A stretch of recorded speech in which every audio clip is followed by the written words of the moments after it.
Olá, pessoal, boa noite. Sejam todos bem-vindos aqui ao nosso bate-papo com a professora Thalita. Vou me apresentar rapidamente. Eu sou Alexandre Rosa, eu sou diretor de marketing e comercial aqui da Comportalmente. Antes da gente começar, só quero compartilhar um pouco com vocês o que nos motiva estar aqui com vocês hoje, né? Primeiro, eu queria falar da nossa missão.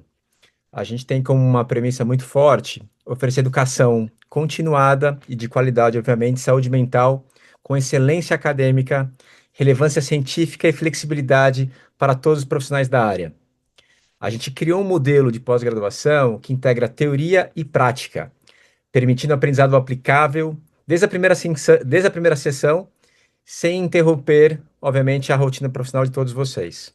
Nós já temos mais de 6 mil profissionais formados e um corpo docente de mais de 500 professores renomados, incluindo a professora Thalita Padovan, que está com a gente aqui essa noite. E a gente quer sempre buscar transformar o conhecimento científico em prática clínica e efetiva.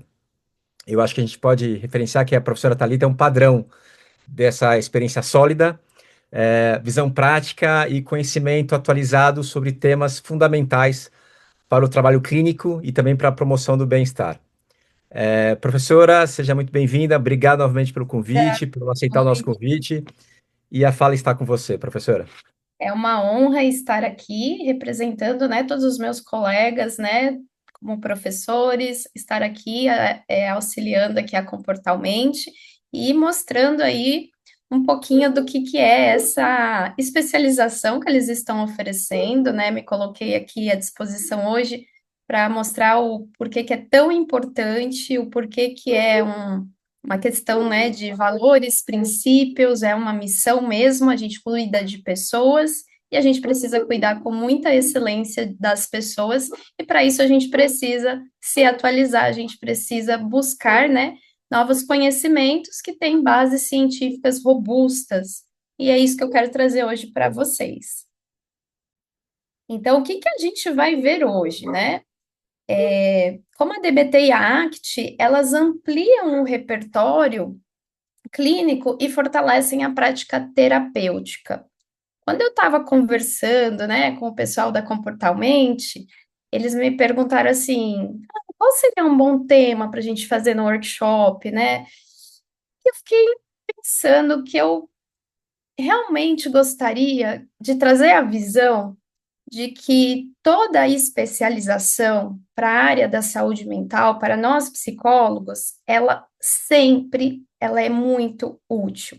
Principalmente nesse momento, onde a gente está tendo as teorias contextuais, né? Sendo chamado de terapias contextuais. Antes era, eu sou analista do comportamento, eu sou terapia cognitivo-comportamental, eu sou terapia comportamental dialética, eu sou aceitação e compromisso. E, de repente, em muito pouco tempo, a gente viu ela se unificando ali dentro da prática baseada em evidências, e uma pegando uma estratégia da outra e utilizando ali dentro da terapia com o paciente.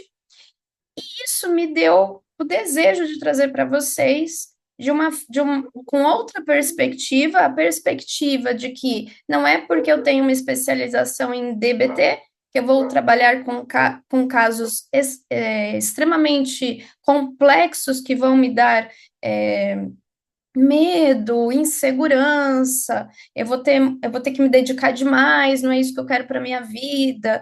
Não, pelo contrário, você só vai aumentar o seu repertório clínico para você poder usar dessas estratégias com alguns pacientes que, mesmo que o padrão ouro de tratamento para a situação dele, para o sofrimento dele, ou para o transtorno dele, né? Como vocês entendam, pode ser a terapia cognitiva comportamental, mas sendo suficiente. Mas aí eu tenho repertório o quê? Eu tenho repertório que vem da DBT, eu tenho repertório que vem da ACT, e eu consigo transformar essas especializações em repertórios onde eu vou me desenvolvendo como uma profissional referência que consegue resolver o problema daquele paciente que chegou para a gente, daquele cliente. Porque ninguém chega para nós se não tem algo que ela necessite, né? Então, queixa principal da pessoa que chega até nós é que ela tem um problema para resolver e ela vem buscar a gente para resolver. E a DBT e a ACT, elas vão ser mais uma ferramenta para que a gente resolva essa situação da pessoa, né? Esse sofrimento, esse transtorno, o que seja.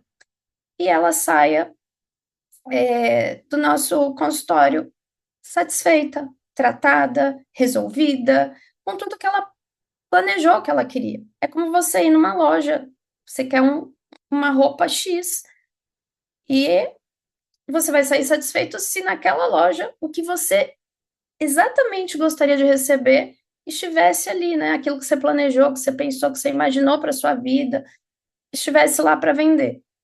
E é isso, nós oferecemos um serviço. O nosso serviço tem que ser muito bem prestado. E para ele ser muito bem prestado, eu tenho que estar muito bem preparado. E a comportamentalmente, ela oferece isso para os alunos de uma forma que eu vejo que é hoje é a mais efetiva. O que é efetiva? Aquela que funciona de uma maneira que você consegue juntar os seus horários, conciliar os seus horários com uma especialização de uma qualidade muito alta, que é o que todo profissional quer. E é isso, vamos começar para a aula, então? Pode passar o slide. Então, agora, o que a gente vai falar? A gente vai falar da terapia comportamental dialética, que a gente tem os pilares, né, da DBT, que são aceitação, mudança e dialética. Depois a gente vai falar da terapia da aceitação e compromisso, flexibilidade psicológica e contextualismo funcional, a integração da clínica de DBT e ACT, e vamos terminar com um caso clínico. Pode passar. Então, vamos lá, vamos conhecer um pouquinho da parte teórica da terapia comportamental dialética. Pode passar. Então, como que a DBT nasceu? A DBT nasce com a Marshalline lá nos anos 80. Ela tentava tratar pacientes com transtornos graves de desregulação emocional muito alta. Então, assim, aqueles quadros onde a desregulação emocional da pessoa é tão alta que muitas vezes ali na faculdade, quando a gente estava começando a faculdade de psicologia, os professores falavam assim para nós: não, quando a pessoa está muito desestabilizada, tem que esperar o remédio fazer efeito para aí começar a tratar.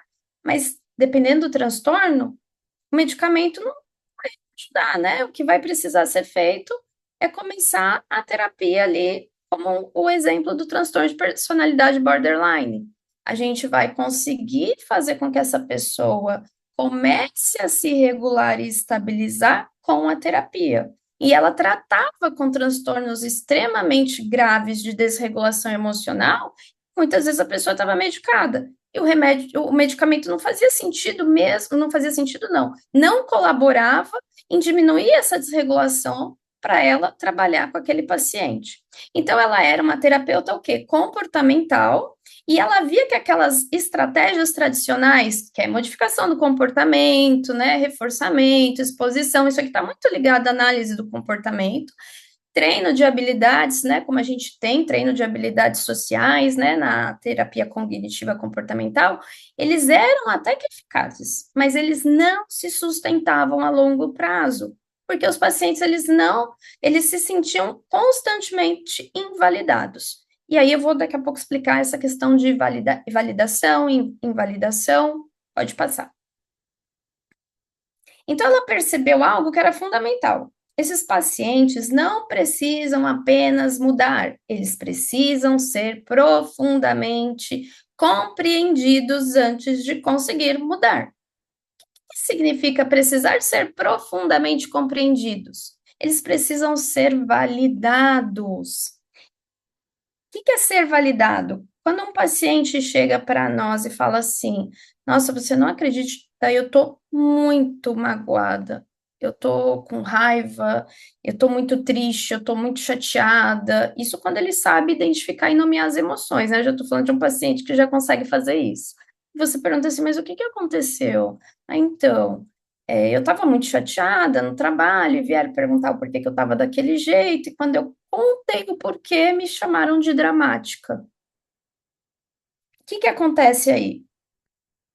A pessoa se sentiu invalidada na emoção dela. Ela estava triste, ela estava chateada por uma situação que tinha acontecido, e quando ela contou para alguém, a pessoa falou: Ah, para, deixa de ser chorona, deixa de ser dramático. Olha lá, ó, sua irmã passa pela mesma situação e está lá firme e forte, sacode a poeira, levanta. Isso é invalidação. E a gente tem que começar a se atentar a isso desde quando a gente trata ali, lida com os nossos filhos em casa. Às vezes a gente está invalidando nossos filhos. Às vezes a gente está, às vezes nós mesmos estando ensinando eles a se compararem entre eles. Quando a gente aponta para um filho que faz diferente do outro, a gente já está ali colocando uma sementinha de uma crença e criando ali uma raiz para uma distorção cognitiva que é a comparação. Ah, ele é melhor que eu. Ah, minha mãe falava que eu era chorão e o meu irmão não chorava quando apanhava. Mas não chorar porque não apanha não quer dizer que o irmão também não sentia dor, não se sentia mal porque alguém bateu nele, ele só segurava ali, às vezes, o choro. E o irmão que chorava era visto como mais fraco.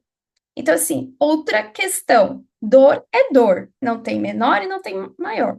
Se a pessoa falar, eu tô com dor emocional, é dor. Eu tô com dor física, é dor. A gente também não vai ficar comparando e dando nota para dor. Então, esses pacientes que a Marcia via, que eles precisam ser profundamente compreendidos, ela está falando essa frase aqui, está até em negrito, que é para a gente entender que isso aqui é validação.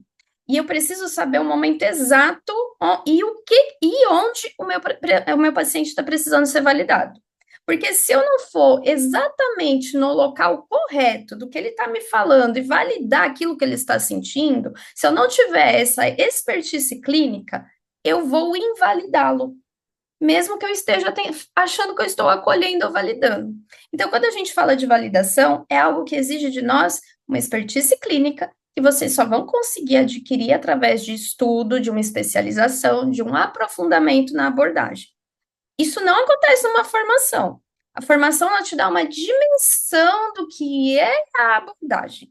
Agora, você conseguir entender esse momento exato de intervir e fazer a validação é uma especialização que vai te dar. São pessoas que já têm uma expertise clínica muito boa e de atendimento de muitos pacientes que já erraram, que já falharam, que ainda falham porque nós somos humanos, mas que têm aquela expertise clínica para entender onde está precisando ser validado. Então, assim nasce a DBT. Uma terapia que combina o quê? O foco comportamental, eu estou sempre focada no comportamento, eu estou focada na mudança daquele comportamento, de forma que a pessoa aceite de forma radical a experiência humana.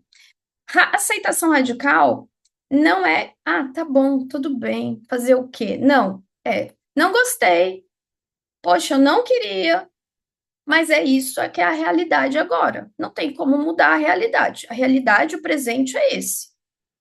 Fui mandada embora? Não gostei. Estou sofrendo. Mas a realidade é que eu não tenho mais esse emprego. E eu vou ter que aceitar aquela realidade para seguir em frente. Então, isso é a aceitação radical. Então, a gente combina tudo isso e assim nasce a, a base teórica da DBT. Aceitação, reconhecer a realidade interna e externa, sem julgamento. Essa questão do sem julgamento, ela é muito forte dentro da DBT. A gente não fazer julgamento dos nossos pensamentos, dos nossos comportamentos e nem do outro. A gente tem que fazer, dentro da aceitação, vai entrar muito a validação, como eu me sinto, vai entrar o mindfulness, eu estar com foco, eu estar prestando atenção no momento presente, de forma consciente e intencional, e a aceitação da realidade daquilo que eu estou observando através do mindfulness. E aí a validação, ela começa a surgir, eu vou me validando, falar, poxa, tudo bem, né? Então aconteceu tal coisa, porque eu senti tal coisa, e de repente eu vou linkando uma na outra, e é isso que a gente vai levando o paciente a fazer. Ele vai começar a fazer isso, vai entender isso com a nossa ajuda.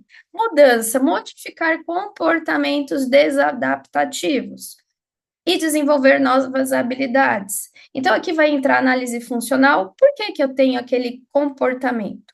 Ah, muitas mães, às vezes, me procuram para adolescentes ou até crianças para ter uma orientação parental.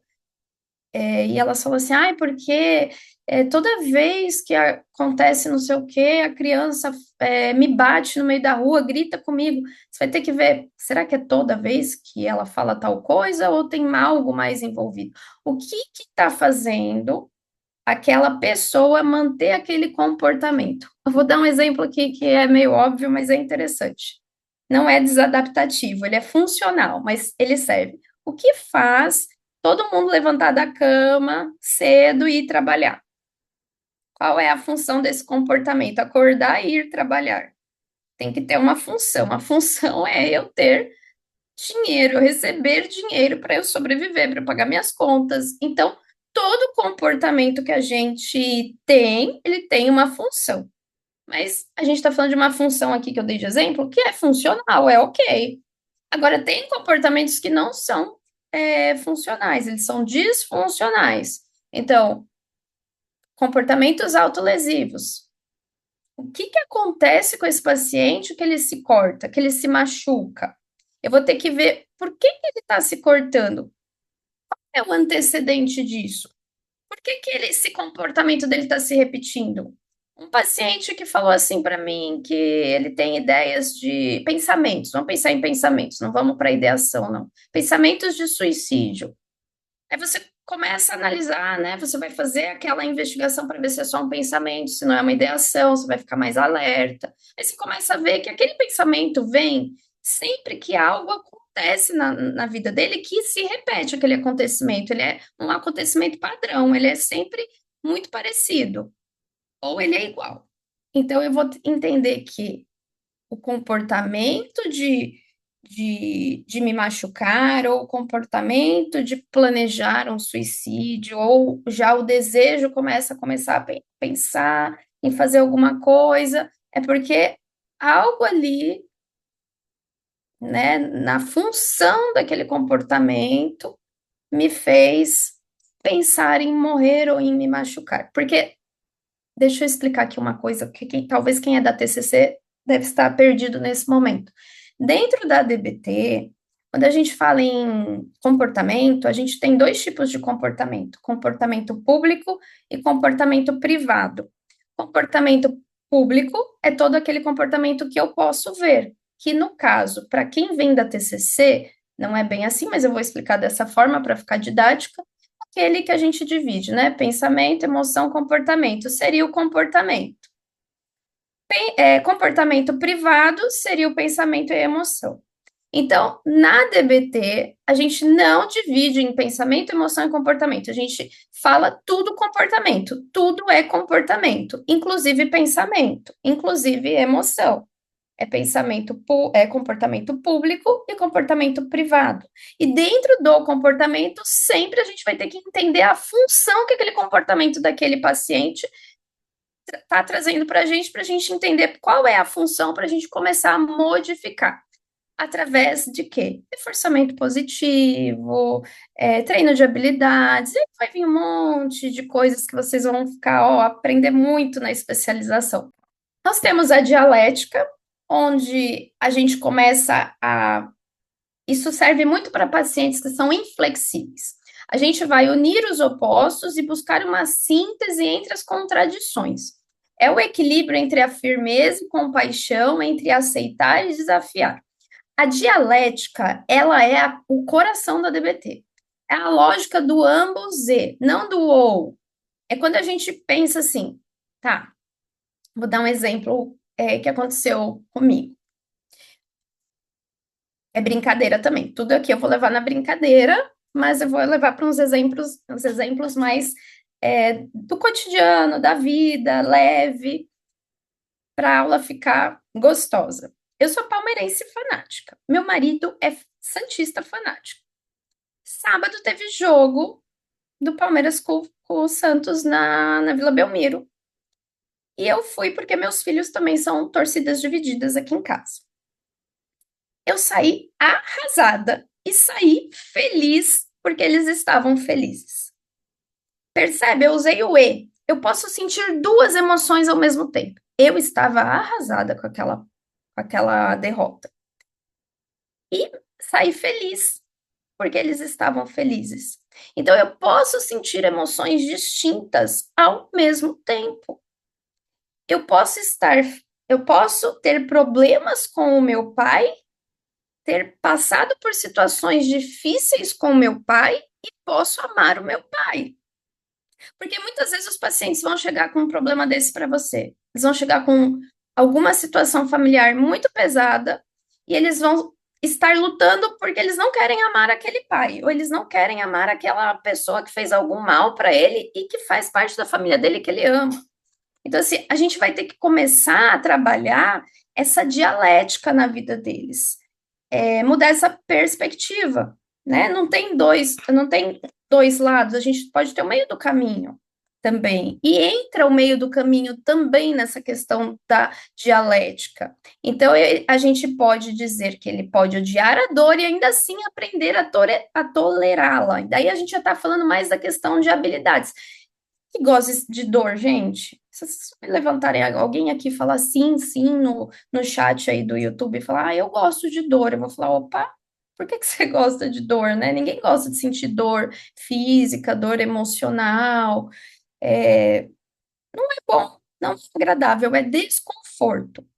Então a gente acaba tendo que aprender a tolerar. E a DBT ela faz muito isso com pacientes com casos mais complexos. Ela ensina eles a tolerar, e tolerar não é resolver o problema, é não piorar a situação. Tá? Quando a gente fala em tolerar dentro do treinamento, ou ensina o paciente a tolerar uma emoção desconfortável, uma situação desconfortável, a gente não está resolvendo nada para ele, a gente não está ensinando ele, a gente só está ensinando ele a lidar com aquela emoção que é desconfortável mesmo. O exemplo do jogo, foi confortável para mim ver meu time perder? Óbvio que não, foi muito horrível, ainda mais com todo mundo feliz, né, no lugar que eu estava, foi horrível, foi desconfortável.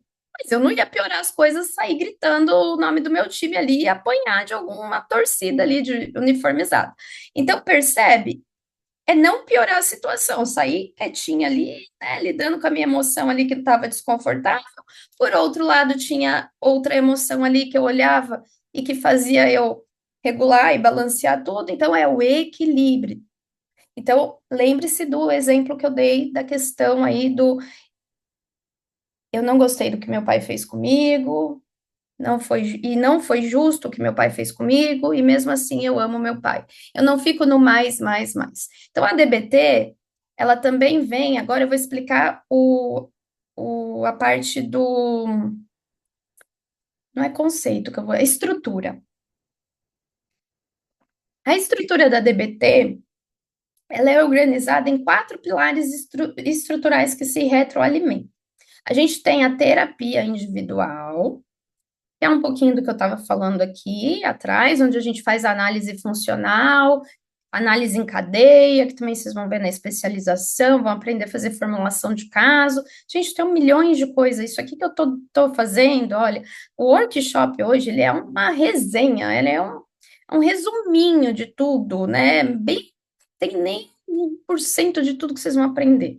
Então, assim, a DBT ela é organizada em 4 pilares estruturais que se retroalimentam. Então, a gente tem a terapia individual, que é o foco na análise do comportamento, né, do paciente ali, a gente entendeu o que acontece, o que desencadeou, se teve, quais foram os ambientes invalidantes, e nos alvos de tratamento, o que aquele paciente precisa, o que ele está buscando, o que a gente vai precisar ali trabalhar com ele e sempre, né, com ele participando, é um processo colaborativo.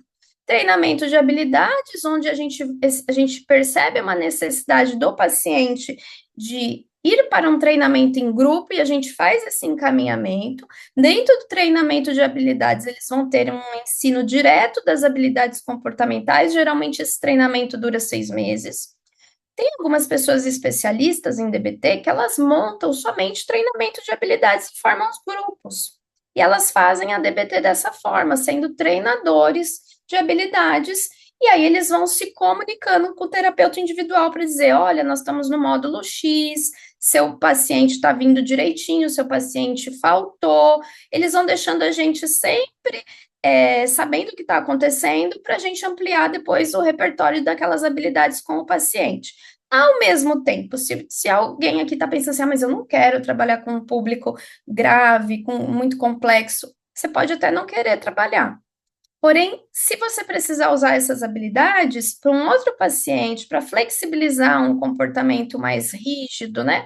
A gente tem, por exemplo, transtorno bipolar, que não é o padrão ouro, a DBT ou a ACT.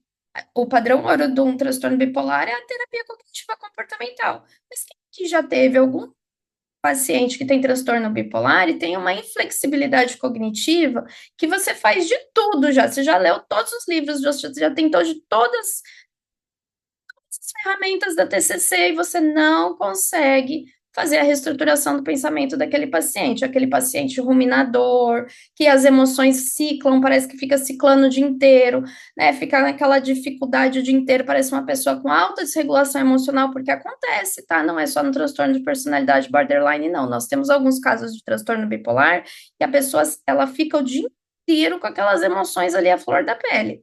E aí você vai poder usar o conhecimento do treinamento de habilidades que vocês vão aprender aqui na especialização para ensinar o paciente de vocês que às vezes não vai estar lá no treinamento, que você não vai encaminhar para o treinamento, ou ele não pode ir fazer treinamento e pagar você, porque acontece isso. A gente tem uma condição hoje que nem todo paciente consegue fazer os dois. Então, o que que se faz? DBT informada. O que que é a DBT informada? Eu não uso os 4 pilares. Eu uso a terapia e dentro da terapia eu coloco ali uma habilidade, vou ensinando um pouquinho, um pouco por pouquinho para o paciente e ele vai conseguindo estabilizar. Então, isso é como se fosse uma maletinha, né, de ferramentas que você carrega com você. Então, eu vou ter a maletinha ali das abordagens que eu uso com os meus pacientes, mas com aquele que não está funcionando tudo, eu vou dar uma olhadinha aqui que eu posso puxar aqui da ACT e da DBT. Então, a gente tem o treinamento de habilidades, que é para aprender as habilidades, mas não existe treinamento de habilidades sem que a pessoa esteja tendo um terapeuta individual e tem que ser com foco em DBT. Já aconteceu comigo de estar dando treinamento em DBT e a psicóloga da pessoa era uma psicóloga da área existencial. Não funciona. Por quê? Porque ela não ia saber ensinar para o paciente ampliar a habilidade para ele, sendo que ela era de uma abordagem que ela nunca fez esse treinamento. Faz sentido? Não era por conta da abordagem, sim por falta do conhecimento dela. Então, a gente precisa ter esse conhecimento. Já pensou? Você tem um paciente que faz o treinamento de habilidades, mas você tem outra abordagem, você não faz a mínima ideia do que ele está te contando que ele aprendeu e o que, que ele precisa fazer numa hora de sofrimento. Então, esse curso também é para você. Ser especialista em DBT também te leva a esse outro patamar, né? Daqui a pouco a gente vai falar da ACT também. Coach telefônico é o suporte entre sessões para a generalização das habilidades. É quando o meu paciente precisa de mim, ele está com alguma situação que ele não está sabendo o que, que ele faz, ele está desconfortável, ele está com vontade de se machucar, e ele me aciona. Eu vou fazer um coach telefônico e vou lembrar dele a habilidade tal. Olha, vamos tentar essa habilidade, vai lá, faz, me dá um retorno. É isso. O coach telefônico ele é feito de outra forma também. Pode ser uma coisa combinada com o terapeuta. Olha, tal dia da semana, entre as sessões, eu vou te ligar para a gente ver como que estão funcionando aí as habilidades que você tem aprendido. Você vai ligar para esse paciente, 5 minutinhos, gente, é 5 minutos. Vocês não vão ficar refém de celular, não. Tira isso da cabeça. Eu já peguei muita supervisão onde a pessoa dormia grudada no celular, não tinha vida. Não é desse jeito. Tudo é combinado com o paciente. E aí você vai ligar para ele, vai falar: "E aí, fulano, como é que você tá? Como tá a sua semana? Tá se sentindo bem? Tá confortável? Como estão as emoções? Tá praticando as habilidades? Quais habilidades já praticou? Tá com dificuldade em alguma?", né? Vai fazer aquele suporte entre as sessões para que ele generalize as habilidades. Parece uma coisa muito simplista, mas quando você faz isso, às vezes o paciente fala: "Não, tá tudo bem". "Ah, é? Como é que tá?". "Ah, eu só tô aqui meio cansado essa semana". Só que o cansaço, às vezes, para alguns pacientes que a gente lida, ele não é uma coisa que a gente tenha que entender como cansaço, já é um alerta para a gente instruí-lo a praticar uma habilidade para diminuir aquele cansaço, que na verdade pode ser um estresse. Vai exigir expertise clínica a gente adquire fazendo especialização e trabalhando e ganhando pacientes para a gente ir ganhando experiência, né? E tendo as tutorias, né? Parece que a especialização vai ter um monte aí de tutoria. Vamos ver, daqui a pouco a gente vai saber, eu também estou curiosa. Equipe de consultoria é uma coisa que nós, terapeutas, fazemos. Nós temos um grupo, e toda semana nos reunimos por 2 horas para falarmos de como nós estamos nos sentindo em relação aos pacientes que estamos atendendo. Ao mesmo tempo, a gente vai ser validado, às vezes a gente vai levar um puxão de orelha, né? O amigo lá que está na consultoria vai falar: eu acho que você está precisando de férias, olha, eu acho que você está exagerando no coach telefônico com esse paciente aí. Olha, eu acho que você podia ir por outro lado com esse paciente. Você já pensou da outra perspectiva, olhar com outros olhos? Eles nos ajudam a praticar ali a mudança dialética, o foco. Então, assim, tudo aquilo que a gente viu que é o coração da DBT, os nossos colegas vão nos ajudar e a gente vai ajudar eles. Como é a equipe de consultoria? Gente, é de graça. Vocês vão se conhecer num curso, vocês vão tendo afinidade entre psicólogos, e aí uma consultoria tem de 8 a 10 pessoas que se propõem a se juntar, a se unir por 2 horas por semana para cuidarem uma das outras, porque a gente precisa cuidar de quem cuida, tá? Isso protege o terapeuta do burnout, né, do burnout, já que eu trabalho com pacientes de alta complexidade, é intenso. Mas eu trabalho com pacientes de alta complexidade, beleza, mas cuidar de pessoas é cansativo, né? A gente se desgasta, a gente fica pensando o tempo todo se a gente está fazendo as coisas corretas, a gente se policia, a gente pensa sobre acerca dos nossos atendimentos. Então, eu acredito que a equipe de consultoria não seja só para quem atenda casos complexos, isso deveria ser alguma coisa que todos os psicólogos deveriam, na prática, fazer. Pode passar o slide. E agora eu vou falar, lembra que eu estava falando do treinamento? O treinamento de DBT é o treinamento das habilidades. As habilidades da DBT são comportamentos novos que nós vamos substituir a respostas adaptativas. Então, vamos supor que eu estou muito ansiosa. Eu falei que eu só ia dar exemplo leve, né? Então, vamos lá. Estou muito ansiosa. E aí, eu resolvo que eu vou fazer uma panela de brigadeiro de colher. Eu vou comer um monte. Eu vou comer sabe, brigadeiro de colher. Você joga ali no prato de sopa, né? Fica ali com aquela colherona de brigadeiro. Tá ansiosa, tem alguma coisa que não tá legal, né? E você vai se regular com comida. Gente, regulação emocional com comida não é não é uma forma de se regular de forma adequada, é inadequado. Se toda vez que eu não estiver bem, eu ficar ansiosa, eu for fazer brigadeiro de colher para me regular, o que vai acontecer comigo? Daqui a 1 ano, 2, eu vou estar redondinha, né? Eu vou ter engordado, eu vou ter causado mal para minha saúde, né? Eu não vou estar fazendo algo adequado, eu vou estar fazendo algo que não é correto. Eu não estou precisando de comer um prato de sopa de brigadeiro toda hora que eu não estiver legal. Isso pode ser que eu não esteja legal por um mês. Já pensou um mês, todo dia, eu comendo um prato de brigadeiro? Não rola. Então, o treinamento de habilidade é para substituir comportamentos desadaptativos, desculpa, para substituir os comportamentos inadequados por comportamentos adequados. Então, a gente divide isso em quatro grandes áreas que a gente vai conseguir fazer com que o paciente comece a se regular. Toda a estrutura dos módulos de habilidades da DBT, elas vão levar o paciente a ficar regulado emocionalmente de forma adequada, tá bom? Pode passar. Então, vamos lá. Mindfulness é o coração do treinamento de habilidades. Do mesmo jeito que a dialética é o coração da DBT, que é o coração ali, a habilidade central do treinamento da DBT, é o mindfulness. É a habilidade central. É a habilidade que vai ensinar o paciente a observar a própria experiência sem julgamento e a agir com consciência. É aqui que se aprende a mente sábia e o ponto de equilíbrio entre razão e emoção. Toda vez que a gente vai de um módulo para o outro, a gente passa por mindfulness dentro de um treinamento. Então, a gente vai começar o treinamento ali de 6 meses com mindfulness, aí a gente vai para outro treinamento, que pode ser a regulação emocional, a efetividade é, interpessoal ou tolerância ao mal-estar. Mas a cada vez que a gente vai pular, o mindfulness vai estar. Porque toda vez que a gente gira, imagina vai girando, né? Vai mudando a habilidade, a gente tem que pôr mindfulness porque a gente pode pôr novos pacientes. Eles nunca vão poder entrar direto no módulo que não seja o mindfulness. Então, a gente sempre faz o intervalo e coloca mindfulness para que possa receber novos pacientes e, ao mesmo tempo, para que os pacientes que já estão em treinamento, eles fixem essa habilidade, porque essa habilidade é a habilidade central. Se eu não aprender a fazer a habilidade mindfulness, eu não vou aprender as outras. Chance.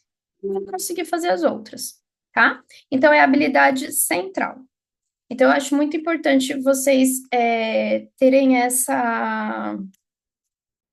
O que torna. Estão me perguntando o que torna um caso mais complexo dentro da DBT.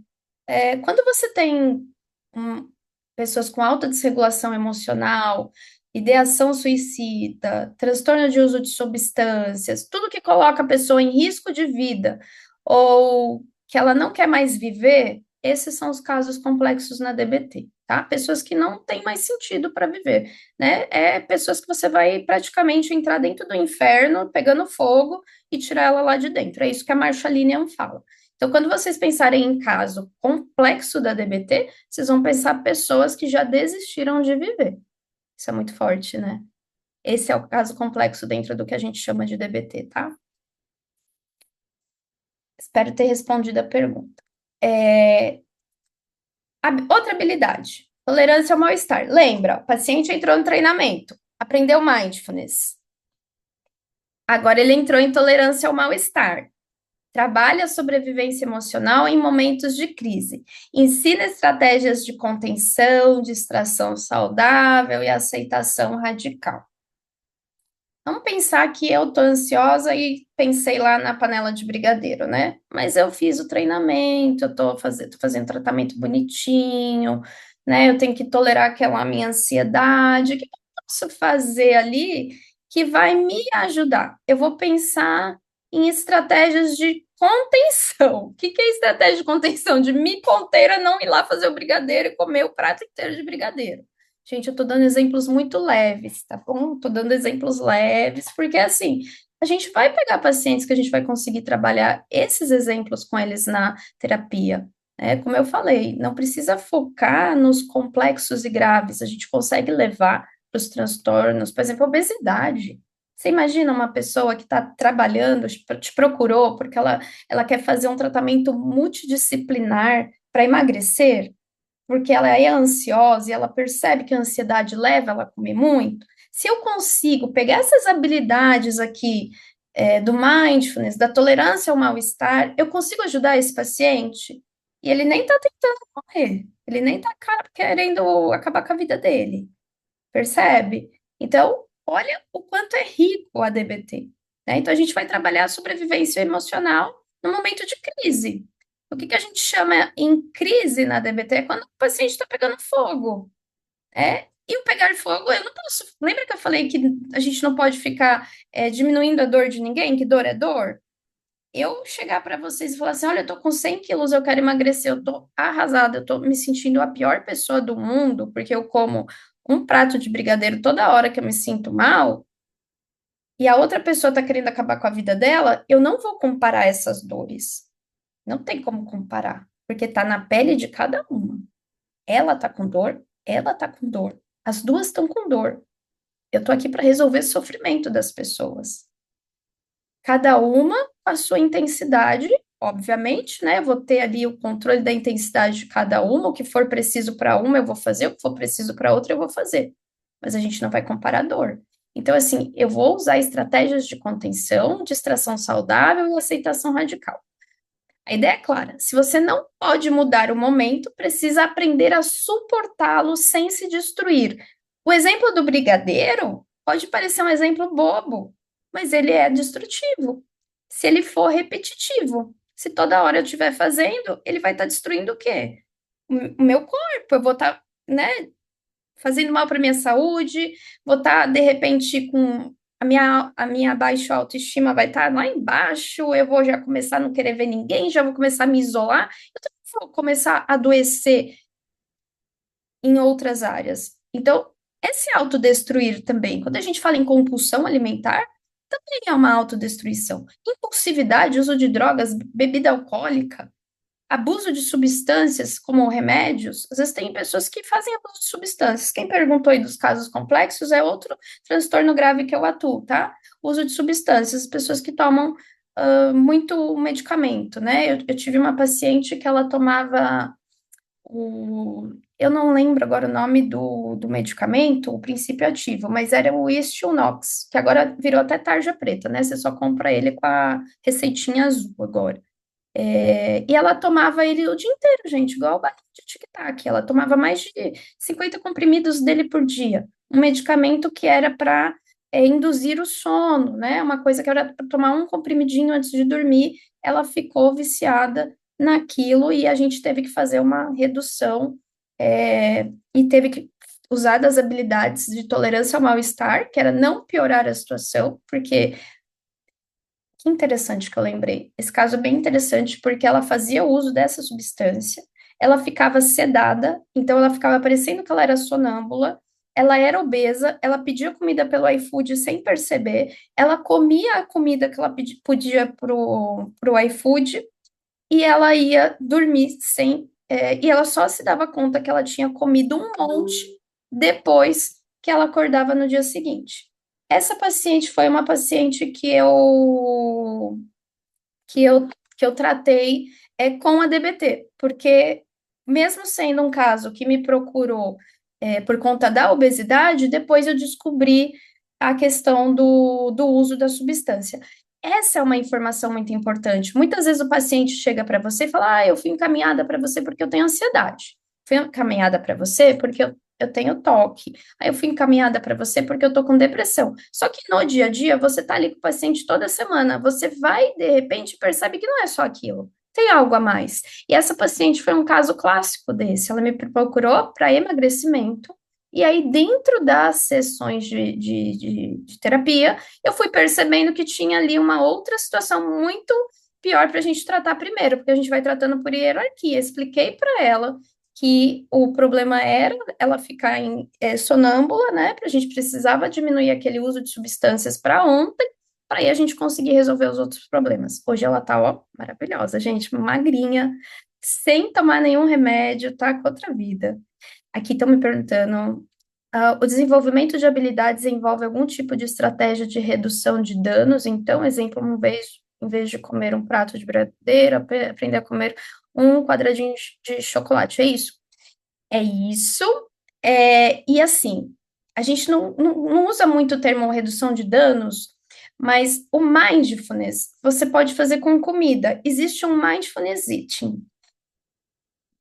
Que é o mindfulness eating? Você vai ensinar o seu paciente a fazer mindfulness com a comida, por exemplo. Já que a gente entrou nessa questão de exemplo de alimento, eu vou ensinar ele nesse processo onde ele está se não está fazendo a coisa de forma adequada, eu posso falar assim, então vamos fazer o seguinte, vamos fazer um mindfulness com um quadradinho de chocolate, deixar ele derreter na sua boca, você vai fechar os olhos, você vai respirar e você vai ficar sentindo a textura, o sabor, então você vai fazer ele tentar ele ficar ali quietinho, né, com aquele quadradinho de chocolate derretendo na boca dele, sentindo todas as percepções sensoriais. A gente vai tentar fazer com que ele use os cinco sentidos com o alimento. Ele vai ver o alimento, ele vai cheirar o alimento, ele vai tocar no alimento, ele vai sentir o sabor do alimento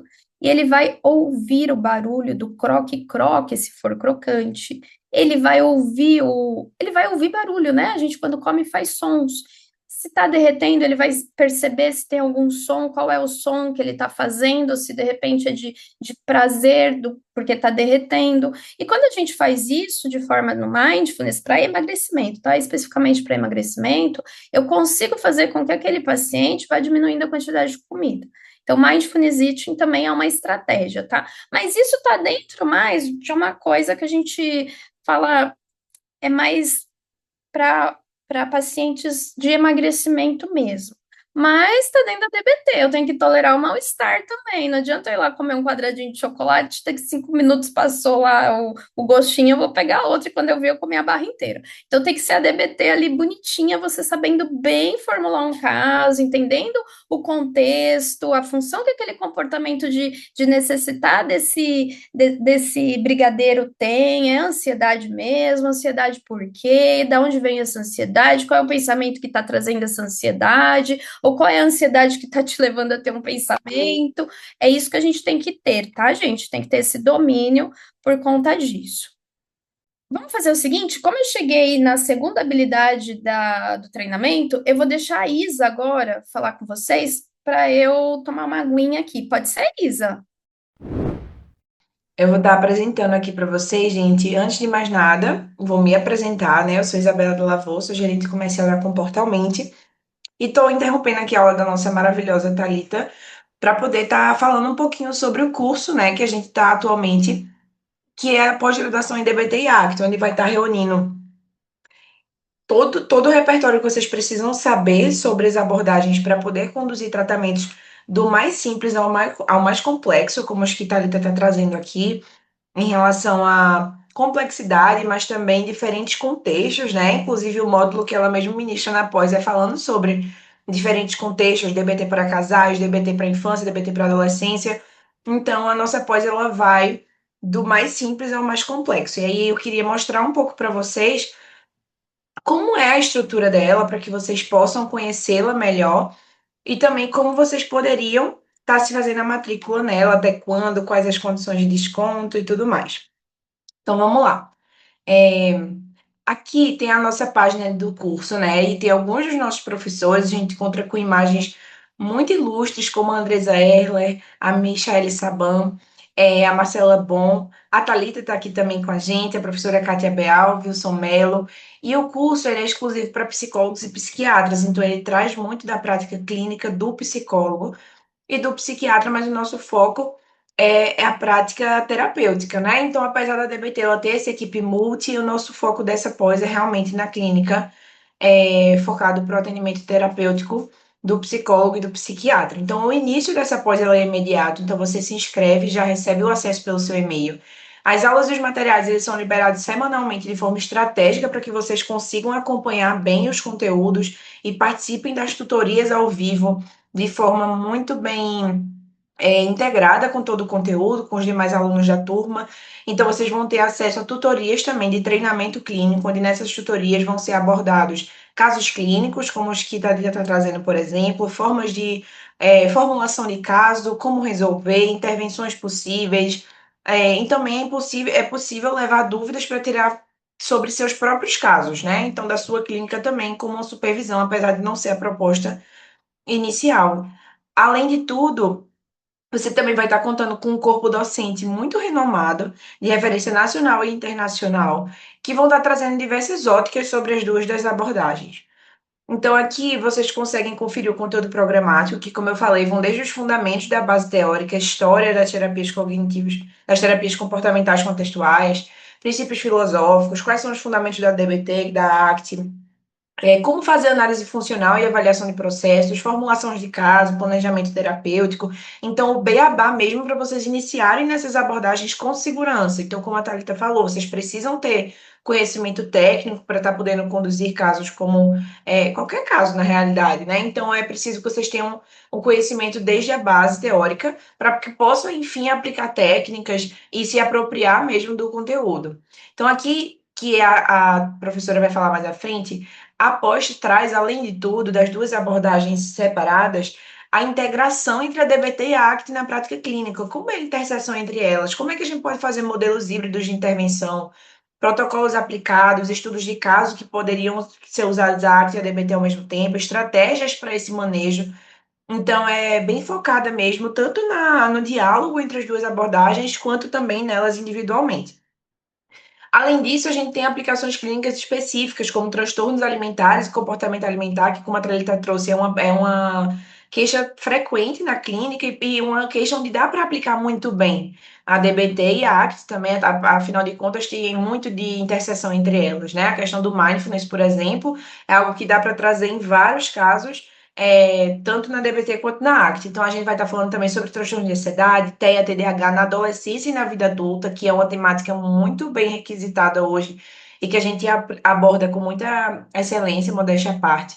Tem também transtornos de personalidade. Além de tudo, a gente também fala muito sobre a ética, o desenvolvimento do terapeuta e a supervisão, porque é um processo delicado, né? Por exemplo, o da DBT, onde você precisa estar dando esse suporte mais recorrente. Então, aonde é esse limite ético, né? Do profissional com o paciente. Então, aqui fala sobre postura clínica, limites, como é essa supervisão que deve acontecer quando não se fala da TCC, e sim sobre abordagens diferentes, e sobre o autocuidado mesmo do próprio terapeuta. Então, isso é um ponto muito fundamental aqui. Falando um pouquinho mais sobre o funcionamento, após ela é 100% online, vocês vão ter 6 tutorias práticas supervisionadas, 3 da ACT e 3 da DBT, estudos de caso, roleplay, simulações clínicas, tanto nas aulas quanto nas tutorias. Vocês vão ter um acesso completo por 24 meses e vocês podem estar concluindo antes desse período também, com 12 meses de curso, se vocês cumprirem com os critérios de certificação. Então, os critérios são assistir a 75% das aulas, fazer as avaliações, participar das tutorias. Tá bem descritinho aqui, tá bom? Então, aqui vocês podem conhecer um pouco mais. A gente vai deixar esse link aqui no chat para que vocês possam entrar, dar uma olhada no curso. E também o link do nosso WhatsApp para que vocês possam tirar dúvidas, apesar de que aqui também já tem, ó, um botãozinho no nosso WhatsApp e conhecer um pouco mais aqui da estrutura. Aqui a gente fala sobre planos de mensalidades. Então, a boa notícia é que hoje, exclusivamente hoje, vocês têm um desconto de 10% para estar fazendo a inscrição nesse curso, seja no plano de 18 ou 24 mensalidades, e vocês podem estar consultando a gente, a nossa equipe de consultores, para poder mostrar para vocês como é que fica com esse abatimento, quais são as possibilidades, qual é o desconto para pagamento à vista, que também tem um desconto bem legal. Então, a gente vai deixar aqui os meios de contato para que vocês possam falar com a gente, não perder mais tempo, porque as vagas para essa turma elas são limitadas.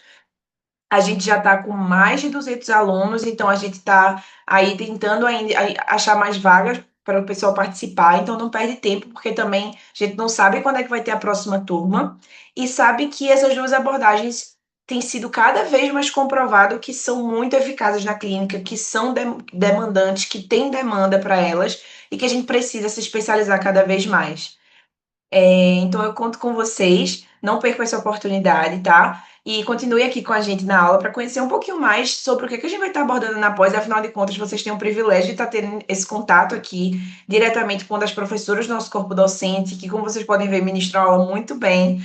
Então, fiquem à vontade. Muito obrigada, pessoal. Obrigada, Isa. Ai, gente, toda vez que eu ministro aula, eu fico nervosa. Eu faço mindfulness dando aula. Vocês não sabem como eu fico, porque eu quero contar tudo, falar tudo, ensinar tudo, e não dá tempo, né? E aí isso me deixa, eu tenho que ficar aqui me regulando. Então, a gente vai falar agora da outra habilidade que a gente tem no treinamento. Ó, a gente já viu mindfulness, que é a coração do treinamento, né? A central do treinamento. A gente falou sobre a tolerância ao mal-estar, que é não piorar a situação, a gente ensina o paciente a não piorar a situação, e agora a gente vai falar da efetividade interpessoal. Gente, aqui depois eu vou pedir para o pessoal arrumar para ficar bonitinho para vocês, porque é efetividade interpessoal que fala, tá? Eu acho que na hora de digitar eu digitei e o corretor ali mudou. Eu falo muitas vezes a palavra eficácia, efetivo, tá funcionando, né? É nesse sentido, efetividade interpessoal. Então, é focar nas relações. A efetividade interpessoal, ela é muito interessante, porque quando eu comecei a ter curiosidade da DBT, foi em 2014, mais ou menos. E eu achava muito interessante porque eu entendi a efetividade interpessoal como algo sobre, vou me comunicar melhor, vou ser mais assertiva. Já ouviram muito isso, né? Eu tenho que ser assertivo, tenho que melhorar minha assertividade. E, na verdade, não tem nada a ver com isso. É eu saber me comunicar de uma forma clara e objetiva, impondo os meus limites e também fazendo com que a pessoa atenda ao meu pedido. Olha como isso tudo é muito bom, tudo junto, né? Primeiro, eu aprendo a impor limites. Se eu não quero, eu não quero. Só que eu não vou falar, não, eu não quero e ponto. Eu não vou ser uma pessoa grosseira. Eu vou falar, olha,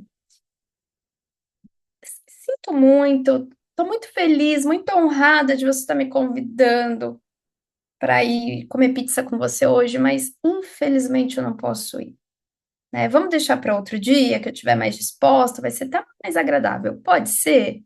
Quem vai te dizer não, você falando dessa forma? Agora você pega e fala assim, não, pô, já que a gente estava falando de dieta, né? Vou continuar na dieta. Eu não posso, eu tô de dieta, não posso comer pizza, mas é só uma pizzazinha, é um dia só, não vai fazer mal. É um dia só, e você fica, não, mas eu não posso, não, mas eu não posso, e a pessoa fica insistindo. Na efetividade interpessoal, a gente começa a fugir dessas situações com uma maneira que a pessoa não percebe. Você não tem que falar o que está acontecendo, você não tem que falar para ela que é por causa disso, você não fica dando satisfações.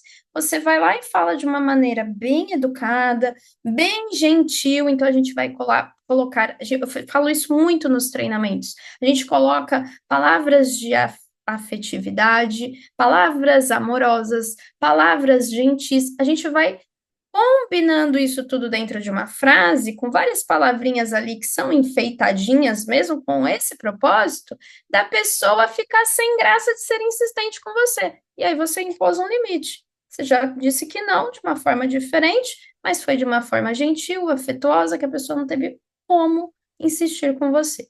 Isso acontece do modo inverso também, quando você vai pedir. Você consegue pedir de forma mais efetiva. Eu vou dar uma dica para vocês. No YouTube, se vocês digitarem lá o nome de uma habilidade, se você digitar ali Dear Man, que é uma das habilidades que está dentro da efetividade interpessoal, Dear Man, DBT, português. Vai em vídeos, vai ter lá um videozinho da habilidade DBT. E lá vai mostrar direitinho uma pessoa, um bonequinho ali falando o que ele gostaria que a pessoa fizesse que ela não estava fazendo. Ele dá a habilidade completinha ali para vocês terem uma noção do que é uma habilidade, né? Porque a gente está falando aqui das habilidades. Só que dentro do mindfulness existem um monte de coisas que a gente vai aprender. Dentro de tolerância ao mal-estar existe um monte de habilidades que eu vou aprender. Cada uma tem um nome. Os nomes, eles são acrônimos. Cada letra já é uma habilidade. Então, assim, é uma possibilidade imensa de habilidades. São muitas habilidades. Cada habilidade tem um nome, dependendo do nome é extenso. Cada letrinha é uma habilidade. Por exemplo, improve. Improve é uma habilidade. O I é uma habilidade, o M é uma habilidade. E eu não vou realizar todas elas de uma vez. Eu não faço um improve. Eu faço o I, ou eu faço o M do improve, ou eu faço o P do improve. Então, assim, pensa na quantidade de habilidades. Olha o quanto de repertório ali que a gente tem dentro de um treinamento de habilidades. E aí eu vou ter que ver o que é efetivo para o meu paciente. E aí, o que é efetivo, né? As minhas filhas, elas estão muito acostumadas, desde pequenas, eu perguntar assim para elas, mas isso foi efetivo para você? E um dia a minha caçula se revoltou e falou assim: eu não aguento mais essa sua pergunta, isso é efetivo para você? E eu fiquei refletindo sobre aquilo, né? Eu falei assim: será que os meus pacientes pensam isso de mim também? Será que é chato falar assim? Porque, na verdade, o que é ser efetivo para você? Funcionando? Se está funcionando, se está dando certo, se não está te deixando desregulado, se está te deixando conseguir impor limites ou pedir as coisas acontecerem, se você está tolerando o seu mal-estar, está funcionando, então é efetivo. Então, quando a gente fala de efetividade, é se está funcionando, vai funcionar, vamos ver o que funciona. E com essa quantidade de habilidades a DBT traz, como não vai funcionar? Muitas vezes não vai funcionar uma letrinha de uma habilidade para aquela situação. A gente vai ter que ajudar o paciente e a gente vai ter que descobrir junto com ele qual é a habilidade que vai servir para aquela situação, pensar junto com ele. Poxa, se você tivesse feito outra habilidade em vez dessa, qual seria o resultado? Vamos tentar na próxima vez, se é uma situação recorrente? Então aí a gente vai descobrindo o que funciona para cada paciente. Percebe a importância de uma especialização? Eu percebo hoje em dia, né, quando as abordagens começam a se mostrarem, né, efetivas, as pessoas vão buscando meios e atalhos para aprender de formas inadequadas. E isso gera um caos muito grande e gera uma questão de qualidade profissional, de profissionais que falam que conhecem a abordagem, trabalham com aquela abordagem, mas elas estão trabalhando de forma errada e até perigosa. A DBT, a ACT, qualquer abordagem, se a pessoa não se aprofunda, se ela não se especializa, ela pode fazer uma coisa que não é boa para o paciente. E isso é antiético. Então, a gente tem que pensar, quando a Isabela falou da questão, né, que ela falou lá que tem até as aulas da questão da postura do psicólogo, da ética. É ético que a gente não pegue atalhos. É ético que a gente não fique usando de forma largada um videozinho do YouTube com uma habilidade da DBT se a gente nunca viu como se aplica. Então, a gente tem que ser muito ético nesse momento. E eu vou falar uma coisa para vocês, eu estou surpresa com o valor que a Comportalmente está oferecendo essas duas especializações.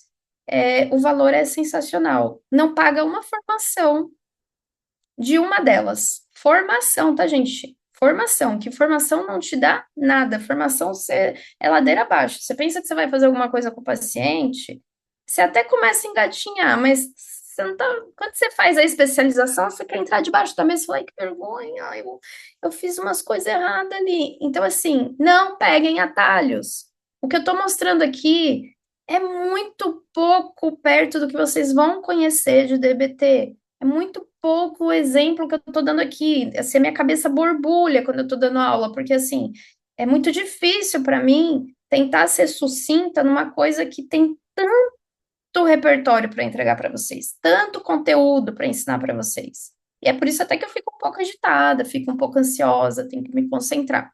Então, a efetividade interpessoal, ela vai ser uma habilidade que vai fazer com que o paciente aprenda a impor limites. Geralmente você tem um paciente, todo mundo deve ter um paciente aqui, ou já teve algum, vai lembrar agora, que você fala assim, mas por que que você não falou que você não queria fazer? Então, por que que você aceitou? Ai, porque eu não consigo falar não, eu tenho essa dificuldade. Fala a ferramenta que a DBT vai estar te dando. Treinar esse paciente dentro da efetividade interpessoal. Vou usar essa habilidade da DBT junto com o que eu estiver fazendo já com ele, com o trabalho que eu tiver com ele. Eu vou aproveitar essa parte aí que está faltando nele. Ele vai. Não é ser assertivo, é ser funcionar, é fazer funcionar para aquele paciente. É treinar ele a fazer, para ele aprender a falar não. Porque, gente, não saber falar não é um sofrimento. Às vezes a pessoa vem procurar a gente para aprender a falar não. Tema de terapia, percebe? Não precisa ser um caso grave, não precisa ser um transtorno de uso de substância, não precisa ser uma pessoa que quer morrer, não precisa ser uma pessoa que já está ali, né? A família trazendo já quase numa maca para a gente atender, porque ela está desistindo da vida. Não, o sofrimento da pessoa é não falar não. O sofrimento da pessoa é não conseguir dar uma aula, porque ela é tímida. Aí a gente vai treinar o que nela? Regulação emocional, tolerância ao mal-estar, né? A gente vai fazer a terapia de exposição? Posso fazer, mas se aquilo não estiver resolvendo, eu vou dar habilidades para ela. Tolerar o mal-estar é uma boa habilidade para a gente colocar para uma pessoa que tem uma dificuldade. Ela trabalha num cargo que exige dela que ela fale para muitas pessoas, mas na hora ela se sente mal, ela passa mal, ela tem, né, um pico ali de ansiedade que chega a dar reações fisiológicas, né? Ela começa a ter uma crise, porque vamos pensar, crise dentro da DBT é quando a pessoa tem uma ansiedade e a emoção e o comportamento da ansiedade vem junto, né? Na DBT, a emoção e os sintomas, eles estão ligados, eles são uma coisa só.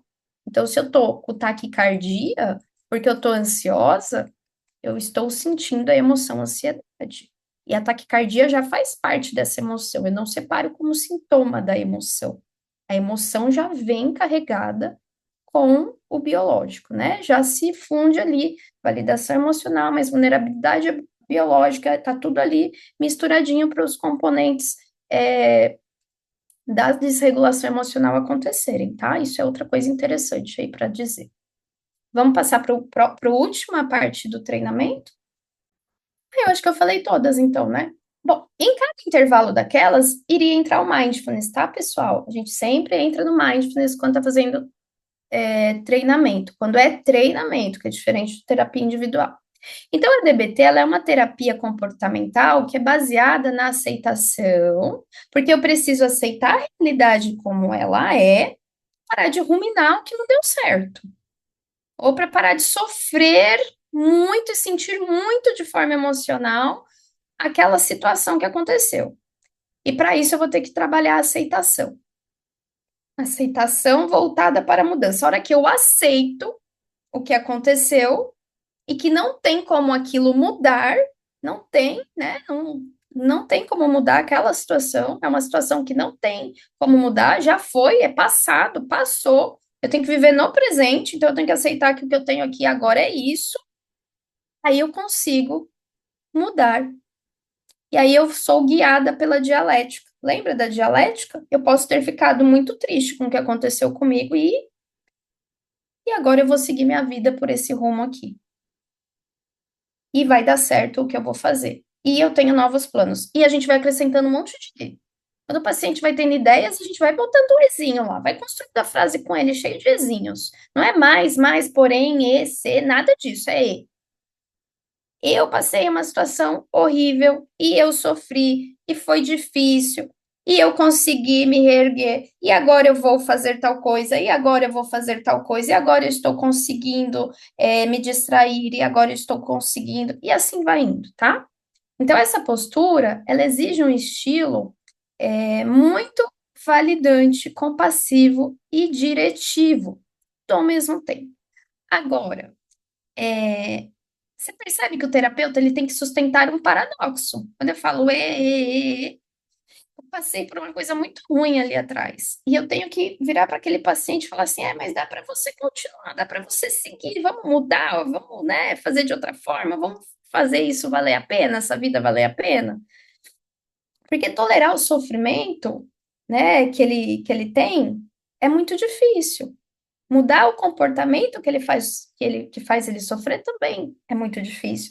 Quando você trabalha com pacientes que usam substâncias, drogas, fazem abuso, casos de aposta, gente, caso de aposta é um caso muito, está muito, eu acho a DBT muito interessante para trabalhar quando você tem questões de aposta.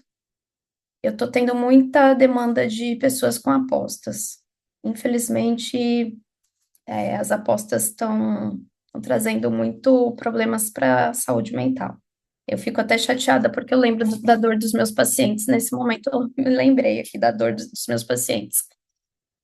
E você olhar para um paciente que ele vira para você e fala assim: eu perdi 500 mil reais, eu perdi tudo que eu estava guardando porque eu tive uma recaída.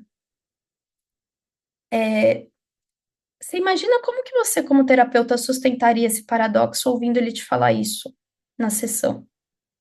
Eu ouvi isso do meu paciente. Um paciente que estava sem recaída há um ano. E como é que você valida esse paciente? Né? Eu não, eu olhei para ele assim, do jeitinho que eu parei aqui agora. Acho que parece que eu tive até um delay aqui, um déjà vu, né? Voltei ali para aquele momento. Baixei os olhos, olhei para ele e falei assim: nossa, eu não sei o que te falar, eu tô muito triste. Você deve estar se sentindo muito mal. Vamos pensar o que a gente vai fazer. Aí ele falou assim: eu tô exatamente como você está descrevendo. E eu não quero errar mais. Falei, então vamos começar o processo de aceitar o que aconteceu, né? Não foi tudo desse jeito, tá, gente? Não foi nessa ordem, desse jeito, nesse tempo. Mas é difícil a gente, às vezes, sustentar esse paradoxo, né? Aceitar profundamente o paciente, né, que estava ali um ano sem recaída, tinha resolvido tudo que ele tinha feito lá em questão de aposta, já estava tendo dinheiro novamente, e aí ele vai e perde lá 500 mil reais. E a gente vai ter que voltar ali e recomeçar ali, ver o que que aconteceu com aquela recaída, né? E ajudar a mudar o comportamento que o fez sofrer. Porém, o comportamento que fez ele sofrer dessa vez mudou. Da primeira vez era apostar, dessa vez foi saber que ele sabia que ele ia se dar mal e mesmo assim ele não conseguiu segurar o impulso. Então ele estava sofrendo porque ele achava que ele não tinha capacidade de não ser impulsivo e que ele poderia outras vezes acontecer as recaídas. Então, olha como às vezes, né, a gente vai tendo que manejar tudo isso. Então, percebe qual é a importância da consultoria que eu falei lá na frente, de um terapeuta ajudando o outro? Porque a gente fica chateado mesmo pelo que o nosso paciente está passando, como a gente se sente nessa hora.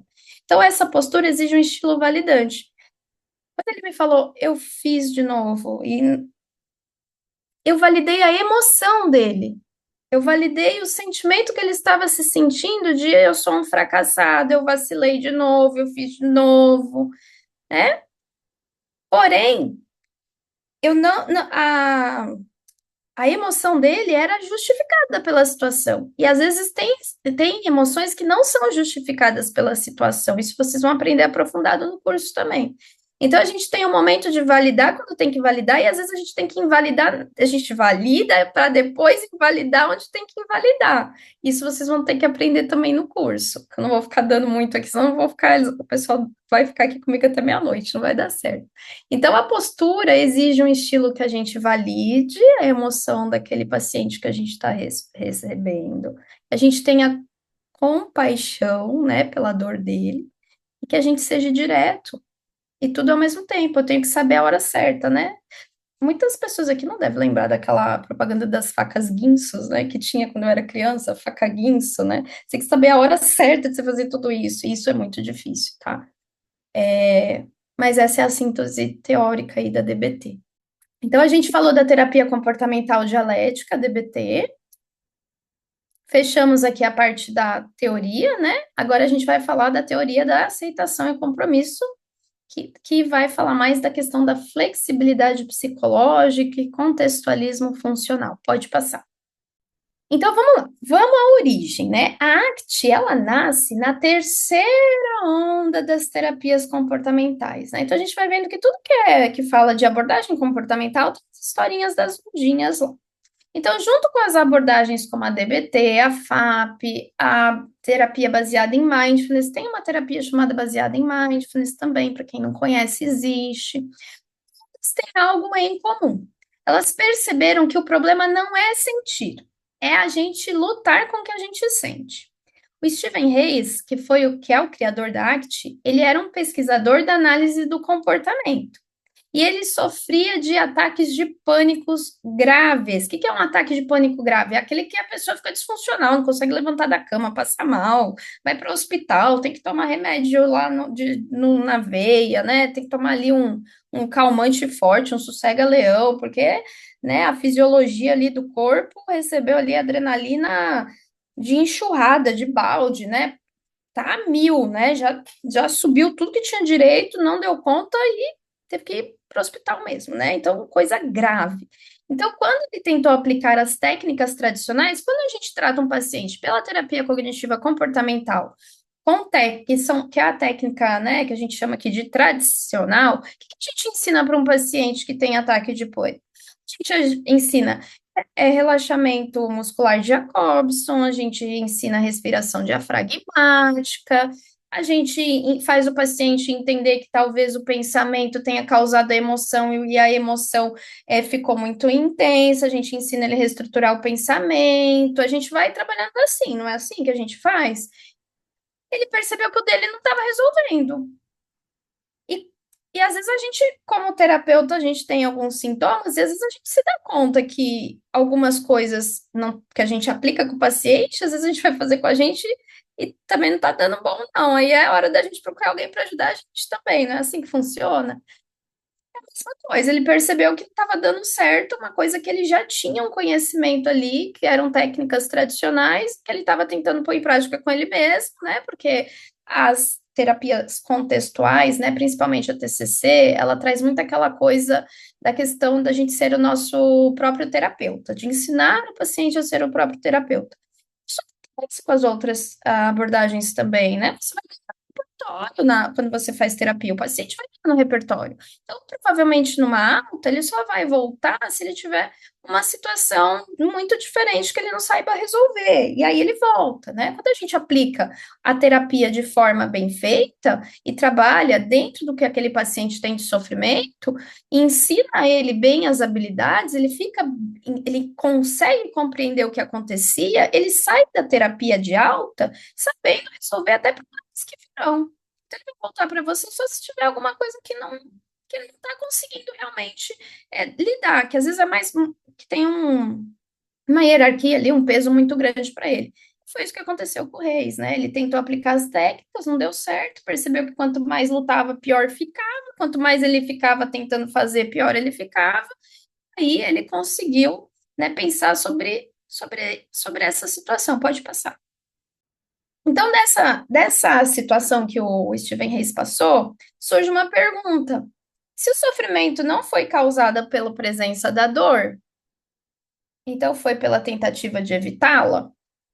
Então aí a gente chega na alma da arte. Não eliminar o sofrimento, mas mudar a nossa relação com ele. Tem alguém aqui hoje que não está sofrendo por nada? Por nadinha, nadinha, não tem zero sofrimento. Tá tudo bem, eu não tô com um filho, às vezes com uma febrinha em casa, ou eu tô aqui pensando que daqui a pouco eu tenho uma pilha de louça para lavar, e isso me gera um desconforto, ou eu tô com um familiar que tá no hospital, ou eu tô com muita conta para pagar, não sei se o mês vai fechar. Tem alguém aqui que tem um sofrimento zero em todos os sentidos da vida? Acho que não, né? Então, assim, a verdade é que sofrimento todos nós temos. O que difere um dos outros é como a gente lida com os nossos sofrimentos, como a gente se relaciona com esse sofrimento, percebe? Então, essa é a alma da arte. A gente não tem que ficar eliminando o sofrimento, mas mudar a nossa relação com ele. A arte, então, ela se baseia em uma filosofia que a gente chama de contextualismo funcional, que significa o quê?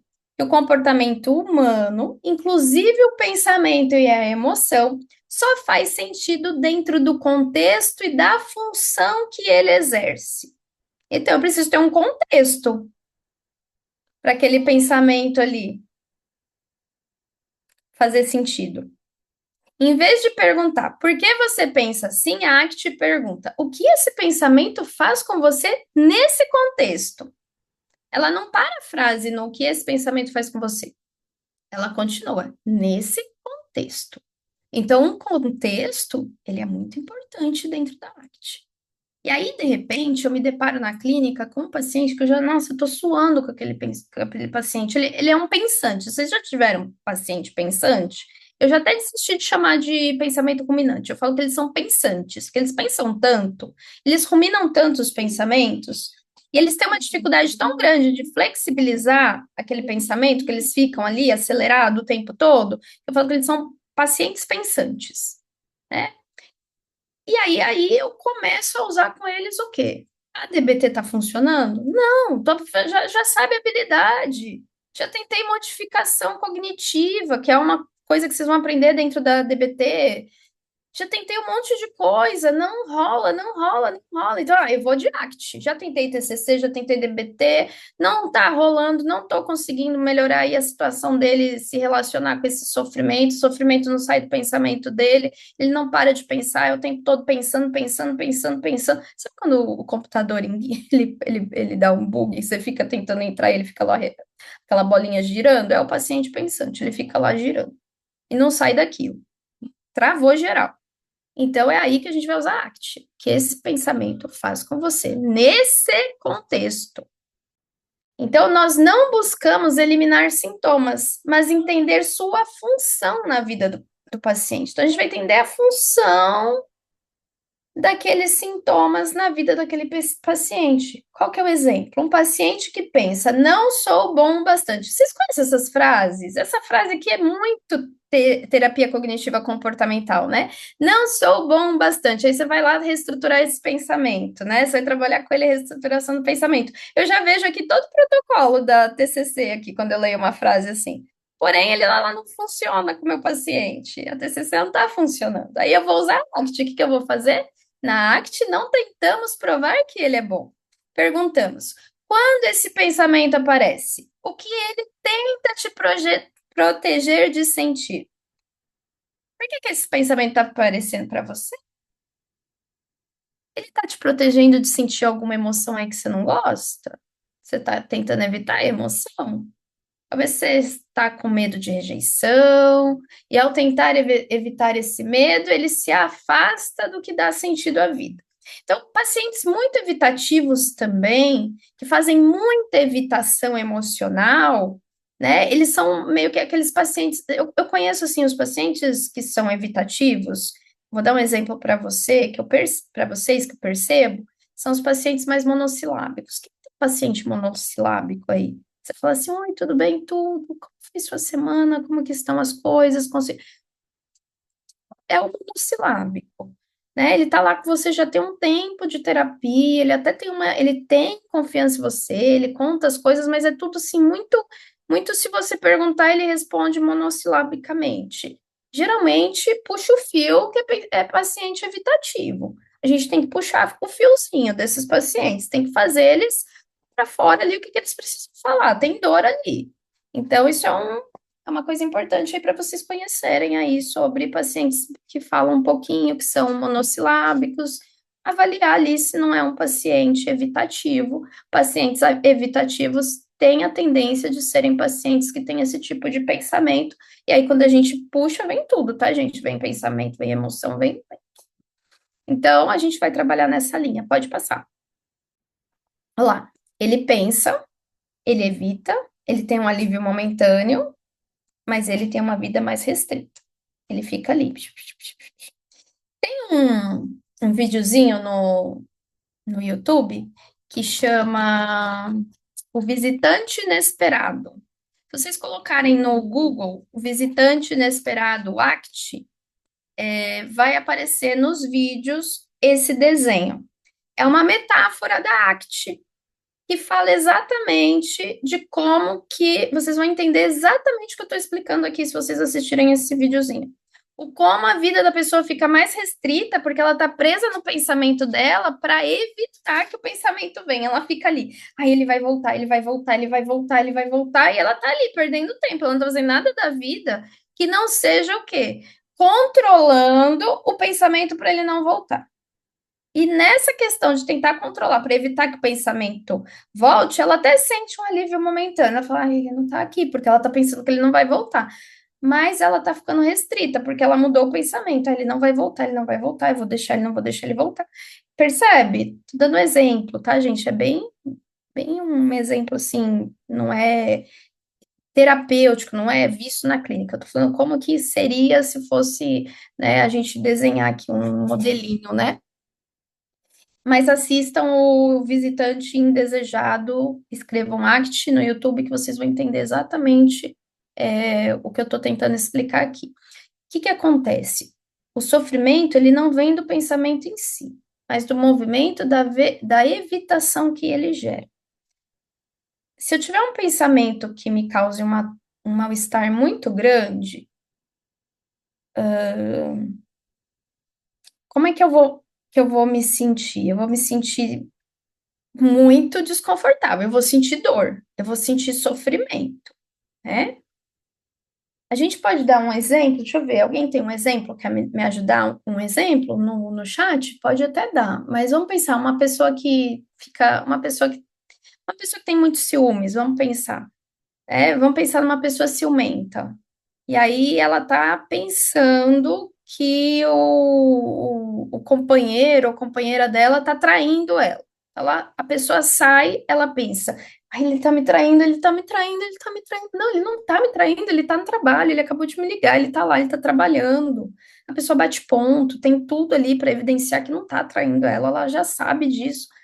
Aí ela respira, não, ele tá no trabalho. Aí eu liguei no trabalho, falei com ele, eu falei, não, ele não tá me traindo. Deu aquele alívio momentâneo. Daqui a pouco, começa, não, ele tá me traindo, ele tá me traindo. E se ele saiu do trabalho? E se ele saiu do trabalho? Então, assim, a pessoa vai ficando o tempo todo com a vida dela como? Cheia de sofrimento. Porque o pensamento ali não sai da cabeça dela. Então, é por isso que a gente precisa entender o contexto. Será que houve uma traição? Será que essa pessoa já foi traída e ela perdoou? Será que houve o perdão verdadeiro ali, né? Porque se está vivendo desse jeito, talvez tenha que repensar se deveria continuar ou não. Então, assim, percebe o contexto? Eu tenho que entender o contexto. Para lá, então você está me dizendo que você pensa o tempo todo que seu marido está te traindo, e aí você vai lá, liga para ele, e você lembra até meio que um toque, tá? Então, esse ciclo que faz na vida aí do paciente que é muito pensante e que fica muito refém aí dos pensamentos. Então, a gente tem que entender o contexto do pensamento para essa pessoa conseguir ir gerando alívio na vida dela, entender o contexto e aprendendo a fazer ela lidar com aquele pensamento. Combinado? Pode passar. Dentro da ACT tem algo chamado teoria das molduras relacionais. Tem duas palavras que eu acho muito engraçado quando a gente fala sobre ACT, fala sobre e os alunos, eles já olham assim para a gente e pensam assim, ai meu Deus, teoria das molduras relacionais e exaflexo, eu vou aprender, é difícil. Calma, vocês vão ter aí na especialização, vocês vão ter com ótimos professores que têm um repertório maravilhoso para essas duas coisas aí, que todo mundo tem um pouquinho de receio, e não é um bicho de sete cabeças, pelo contrário, é a resolução muitas vezes dos nossos problemas na clínica com os nossos pacientes. Então, por trás da ACT, existe uma teoria da linguagem chamada RFT, que é a teoria das molduras relacionais. O que ela faz? Ela explica que o ser humano sofre porque consegue criar relações simbólicas entre coisas que nem existem mais. Nós não só apenas sentimos a dor, lembramos da dor, antecipamos a dor e nos culpamos por tê-la sentido. Olha isso, gente. A gente fica se culpando por ter sentido dor. Por que que a gente se culpa de ter sentido dor? Porque foi ou antes do tempo ou porque não tinha por que ficar lembrando dela. Faz sentido? E é isso também a gente vai trabalhar dentro da ACT. Pode passar. Isso está relacionado à linguagem. Vocês vão ver muita relação da ACT com linguagem. Eu já trabalhei muitas coisas em ACT usando, às vezes, uma palavrinha que eu via o paciente repetir toda semana numa frase específica, a mesma palavra, e eu fazia uma habilidade da ACT que dá muito resultado, que depois eu conto para vocês. A linguagem é o maior dom e o maior problema do ser humano. Ela quem permite criar ciência, arte e cultura. Mas também é ela que permite sofrer antes, durante e depois que acontece. É verdade, né? Porque somos os únicos seres que se comunicam, né? Que tem uma comunicação dentro da questão de pensamento, né? Cognitivo, falando de forma cognitiva, né? Ela que permite, então, a gente criar ciência, arte, cultura, mas também é ela que faz a gente sofrer. É a comunicação. A comunicação não, a linguagem. E aí a gente está falando de linguagem o que nesse caso? Linguagem verbal, né? Linguagem verbal. Só que antes da linguagem ser verbal, antes de eu falar aqui com vocês, eu estou pensando o que eu vou falar, certo? E tudo é muito rápido. Eu penso e já falo. É muito rápido. O problema é que a gente não lembra, né? A gente não consegue medir a velocidade do pensamento para a execução da fala. Então, muitas vezes, a gente tem que verbalizar para começar a entender o que a gente está falando. É muito importante. Eu uso muito isso com alguns pacientes. Então, a ACT, portanto, não quer que o paciente pense positivo, ela quer que ele perceba que pensar é só um comportamento verbal, que é o que eu falei para vocês. Eu tô aqui pensando o que falar e eu verbalizo para vocês. E às vezes eu me questiono, será que fez sentido o que eu falei para eles? Mas isso eu não verbalizei, verbalizei agora para dar o exemplo, tá? E que nem todo pensamento precisa ser obedecido. Ou seja, eu posso pensar algo que eu não vá obedecer. Posso ou não posso? Se passar pela minha cabeça assim, por exemplo, ai, vai lá e dá um soco na cara daquela pessoa ali. Eu pensei, eu preciso obedecer meu pensamento? Se eu tiver com vontade de, eu pensei em morrer, eu preciso obedecer meu pensamento? Eu pensei em tomar um monte de medicamento aqui para dormir, para anestesiar a minha dor. Eu preciso obedecer o meu pensamento? Percebe? Eu não preciso obedecer meu pensamento. Modelo da flexibilidade psicológica, o Exaflex. O Exaflex é outra coisa que muita gente teme quando a gente fala da ACT. Então, a ACT, ela trabalha com 6 processos principais que formam um modelo chamado Exaflex. Ele representa as dimensões da mente saudável e flexível. Por que flexível? Porque a ACT, ela é uma ótima ferramenta, como abordagem, como as habilidades que ela traz, para a gente pegar aquele paciente que é mais inflexível, que é mais difícil de fazer ele flexibilizar os pensamentos. Então, o objetivo da ACT é aumentar a flexibilidade psicológica. O que é flexibilidade psicológica? É a capacidade de estar presente, aceitar a experiência e agir de acordo com os próprios valores, mesmo diante da dor. Então, eu vou aceitar aquilo que está acontecendo, eu vou aceitar aquilo como uma experiência. E o que a vida é, gente? Ela não é formada de experiências? O que faz vocês estarem aqui hoje, às 20h36 da noite, assistindo um workshop? Não é a experiência que vocês têm de consultório e de querer ganhar alguma coisa, um repertório, aprender algo aqui para levar para a vida de vocês, é experiência. Experiência, hoje nós estamos vivendo uma experiência. Eu estou vivendo a experiência de estar aqui com vocês. Estou vivendo aqui a experiência de tolerar um pouquinho a minha ansiedade, de pensar se eu não tô falando muito rápido, porque a minha cabeça aqui está girando muito rápido. Então a gente aceita a experiência como ela é. Eu vou ter que aceitar o que no final, né? Eu vou assistir a aula depois e vou falar, nossa, podia ter explicado diferente, podia ter feito isso, podia ter feito aquilo. Não, não podia ter feito nada, eu fiz. Eu fiz, a hora que eu tiver que assistir aqui a gravação, eu vou falar, foi desse jeito e tá feito. E aí eu vou agir de acordo com os meus próprios valores. Quais são os meus valores? Um dos meus valores, pensando nesse sentido de assistir a aula depois e começar a poder feito na minha própria aula, é entender que eu gosto de entregar muita coisa, mas que não dá para entregar tudo, né? Senão não dá para entregar tudo que a gente quer. Que eu começo pensando uma coisa e desvio porque eu quero falar tudo e não vai dar para falar tudo. É porque um dos meus valores é o quê? Eu gosto de ensinar, eu gosto de compartilhar, eu gosto de trocar. E mesmo que quando eu assisti o vídeo eu fale, poxa, podia ter dado outro exemplo, que arrependimento, eu vou sofrer. E eu sofro, tá, gente? Eu sofro. Quando eu assisto aulas, às vezes eu falo, poxa, eu podia ter ido por outro lado, por outra direção. Então, esse é um exemplo da flexibilidade psicológica. Aí eu lembro que eu fiz o melhor que eu pude com os recursos que eu tinha naquele momento. E aí isso também vai melhorar meu desconforto. Mas esse pensamento, ele vem lá da DBT, olha que interessante. Mas eu aprendi a já me relacionar com esse tipo de dor. Eu já tenho para mim que eu já vou sair daqui falando, poxa, eu podia, vou falar, eu podia, mas para variar eu sempre faço isso, tá tudo certo. Por quê? Porque em mim já tem a flexibilidade psicológica. Mas aí a gente vai ter pacientes que não vão ter e a gente vai ensinar eles a terem, tá? Pode passar. Disponibilizar. Então vamos lá, né? Aceitação. que é uma dos pilares ali do Exaflex. Então, a gente tem a disponibilidade experiencial, que é o abrir ao espaço para o que já está presente, sem gastar energia tentando expulsar. Então, agora eu vou começar a ser um pouquinho mais prática aqui por causa do horário, porque eu quero que vocês também tirem dúvidas. Quando o paciente diz,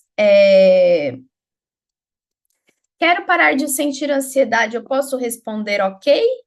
E quanto tempo você está tentando isso?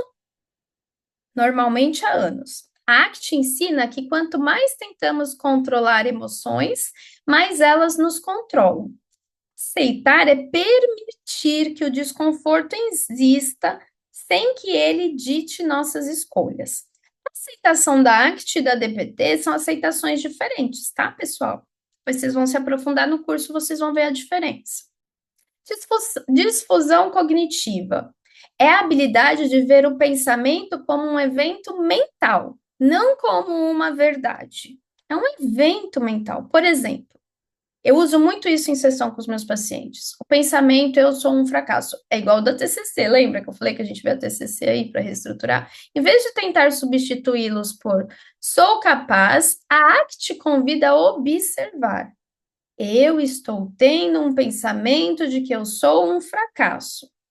Quando eu paro de falar que eu sou um fracasso e eu entendo que eu estou tendo um pensamento de que eu sou um fracasso, essa distância já muda tudo. Eu já entendo que não sou eu que sou o fracasso, é o meu pensamento que está pensando isso. E está tudo bem. Pensamento vai e vem. O paciente deixa de estar dentro do pensamento e passa a observá-lo de fora. É o mesmo mecanismo do mindfulness cognitivo, tá? Pode passar. Contato com o momento presente. Isso lembra o mindfulness, né? O mindfulness é o contato com o momento presente. É a capacidade de se ancorar no aqui e o agora. É eu olhar para o aqui e o agora. Eu estou olhando para a aula agora. Estou olhando para o relógio, eu tenho tempo, né? Eu quero passar tudo que eu preparei. Então, eu estou olhando para o momento presente. Muitos pacientes estão presos ao passado, o que eu fiz, ou ao futuro. E se der errado?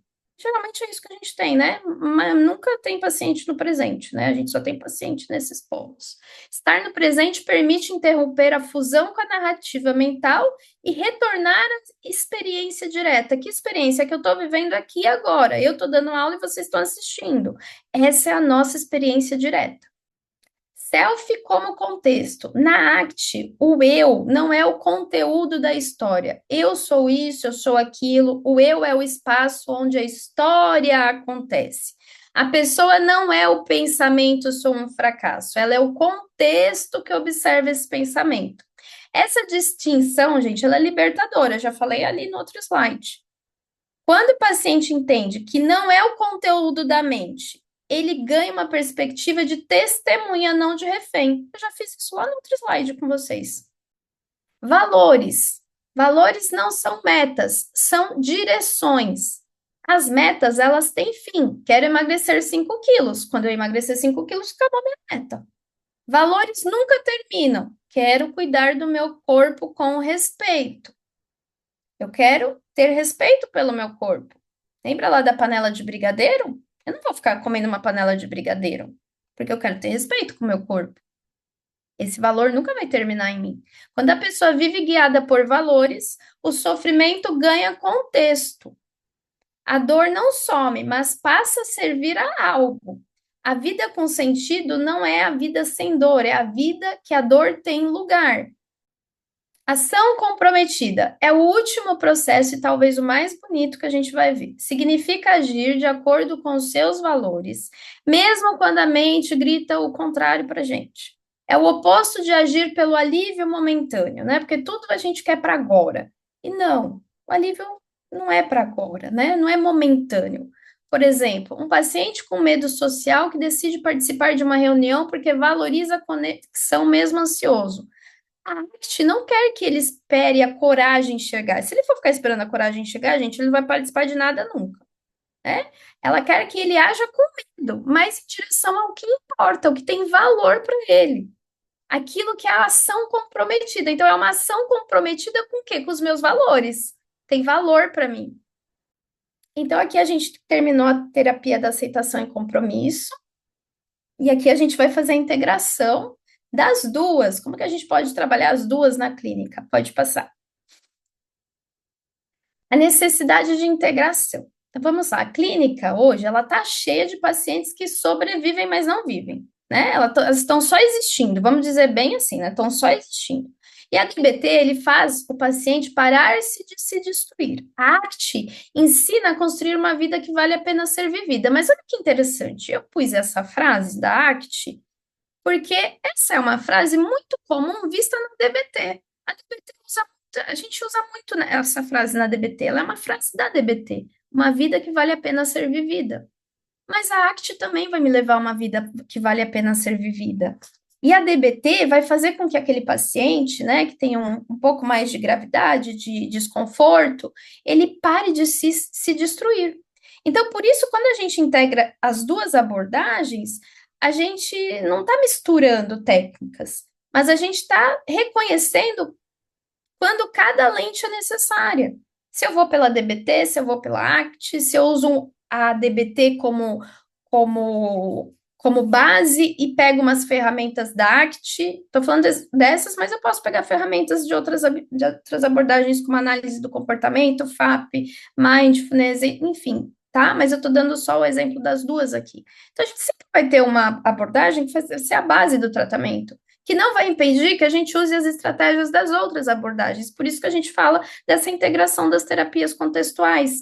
Por isso que esse curso está sendo uma especialização oferecida em duas abordagens. Por esse motivo, porque hoje elas se conversam, hoje a gente pode fazer essa integração, entendendo e reconhecendo que a gente vai usar cada lente. Quando usar a DBT, quando usar a ACT? Situação, crise aguda, impulsividade, autolesão. O que eu vou usar a DBT aqui? Contenção, para a pessoa não se machucar, regulação, para diminuir ali a, a impulsividade, aceitação radical, né? Vou usar várias coisas aqui de DBT numa situação de crise aguda, de autolesão, porque se ela está em crise é porque ela não está aceitando alguma situação, então eu vou ter que ajudá-la a entender ali a questão da aceitação da aceitação radical. Numa crise como essa ACT, eu vou usar o mínimo foco existencial. Tem muitos pacientes que falam muito filosoficamente, né? Eles são pensantes, como eu falei, quando eles são muito aqueles que querem, então, meio que eles falam para a gente que estão em crise existencial, é uma boa lente para vocês já meio que peneirarem um pouquinho, perceberem se não tem ali um caminho que pela ACT já vai ser mais efetivo com esse paciente. Situação, remissão parcial com vazio e apatia, né?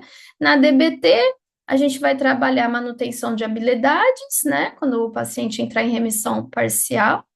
E na ACT, a gente vai fazer a exploração de valores e sentido, para ele começar a ter uma ação comprometida com a vida dele, né? Através dos valores e do sentido da vida. Situação. É um paciente que já está com a estabilidade consolidada. O que eu vou fazer na DBT? Eu vou continuar dando validação e suporte para reforçar o comportamento dele, que já mudou. E na ACT eu vou fazer a expansão, a ação comprometida e a flexibilidade, para ir ampliando o repertório dele, porque ele já está estabilizado, mas eu tenho que continuar fazendo um reforço. Isso é reforço, tá, gente? A gente vai reforçando o comportamento para que, quando ele tenha alta, ele consiga se manter. Situação, evitação experiencial. Ele não quer evitar, ele está evitando tudo, ele não quer ter experiência ruim, ele está evitando tudo ali. O que eu vou usar na DBT? Habilidades de tolerância ao mal-estar. Eu vou ensinar ele a tolerar esse mal-estar que ele está evitando. Na ACT, eu vou fazer aceitação e desfusão cognitiva. Estou pegando as habilidades aqui das duas para a gente conseguir entender. Situação são exemplos, tá? Resistência ao tratamento. Gente, a gente vê muita resistência ao tratamento em pessoas com transtorno de bipolar. É muita resistência. Se eu for usar DBT informada para um tratamento de transtorno bipolar, eu vou usar dialética e validação nesse começo de resistência ao tratamento. Na ACT, eu vou usar as metáforas da ACT e a desfusão, porque é a inflexibilidade cognitiva aí, tá? Estrutura conceitual da integração. Então, a DBT e a ACT, elas compartilham o mesmo DNA comportamental, mas olham para momentos diferentes do paciente. A DBT vai atuar no eixo da sobrevivência, vai reduzir o caos, criar estabilidade, restabelecer o controle. Já na ACT, é quando o paciente atua no eixo da expansão, ele começa a querer se reconectar com sentido, sustentar coerência, e aí ele quer construir um propósito, ele quer começar a construir um propósito de vida, porque antes ele só queria morrer, lembra? Quando a gente está no eixo da sobrevivência, então eu posso começar com DBT, e quando eu ver que está ali, ó, tá bom, ele já não quer mais acabar com a vida dele, agora ele já está funcional, ele já está fazendo as coisas, é, sendo uma pessoa funcional, mas ele ainda está querendo algo mais ali. Aí a gente pode entrar com a arte. Para quê? Construir um propósito. Reconectar ele com algum sentido ali da vida dele, né? Fazer uma ação comprometida, tá bom? Vamos passar. Integração clínica DBT e ACT. Foi o que a gente viu agora. Caso clínico integrativo, eu vou dar uma lida aqui para vocês no que eu tinha pensado, né? Então, vamos imaginar que a gente tem uma mulher de 32 anos com transtorno bipolar tipo 2, estável, porém ela está muito desmotivada e com medo de recair. Pode ser medo de recaída de muitas coisas quando a gente fala de transtorno bipolar. Pode ser uma recaída para uma mania, né? Vou entrar em mania, vou entrar em episódio depressivo, ou eu vou entrar em episódio misto. Então, assim, a gente vai ter que avaliar, tá? Aqui eu não deixei muito distinto, porque a ideia era só mostrar para vocês que a gente pode usar num transtorno que não é padrão ouro para nenhuma essas abordagens. Na DBT, o que eu vou fazer com essa paciente? Vou fazer validação. Ela vai estar falando para mim que ela está muito exausta. Ela provavelmente está com. Quando um paciente bipolar fala para você que ele está exausto, ele está apavorado de não ser exaustão, de ser um episódio depressivo chegando. Então, eu vou olhar para aquilo, vou ver quais são os sintomas, vou perceber, e eu vou ver se faz sentido ela estar exausta. E aí eu vou validar. Olha, mas faz sentido você estar exausta. Quantas coisas você está fazendo? Você está se esforçando. Então, eu vou entrar com validação. Supor que esse seja o ponto que ela me trouxe. Aceitação radical da fase de reconstrução. O que que eu vou fazer para ela? Olha, eu entendo que você tem medo, né, por conta de você já ter tido episódios depressivos. Porém, hoje, você já está mais estabilizada, você está se reconstruindo, não vai chegar mais naquele ponto. Então, eu entendo que seja muito exaustivo para você esse processo de reconstrução. Vou fazer a habilidade stop, pode digitar stop no YouTube, poder BTI no videozinho, vai ter ali a habilidade stop em videozinho também. Vou ensinar ela a parar, stop é para, respira, né? Dá um stop, vai se distrair com algo que seja prazeroso para você, que é uma habilidade da regulação emocional, a distração, 5 sentidos. Na ACT, essa paciente, eu vou identificar os valores dela, a autenticidade dela, contribuição, a fé. Vou fazer a desfusão cognitivo com o pensamento, onde ela fala: eu tô exausta, nada tem graça, nada tem sabor. A gente ouve muito essa questão do tá tudo cinza, nada tem graça, nada tem sabor. Isso é uma fala muito recorrente de pacientes que são transtorno bipolar grave, tá? Então, eu vou trabalhar com ela uma ação comprometida, onde ela vai retomar algumas atividades significativas para ela.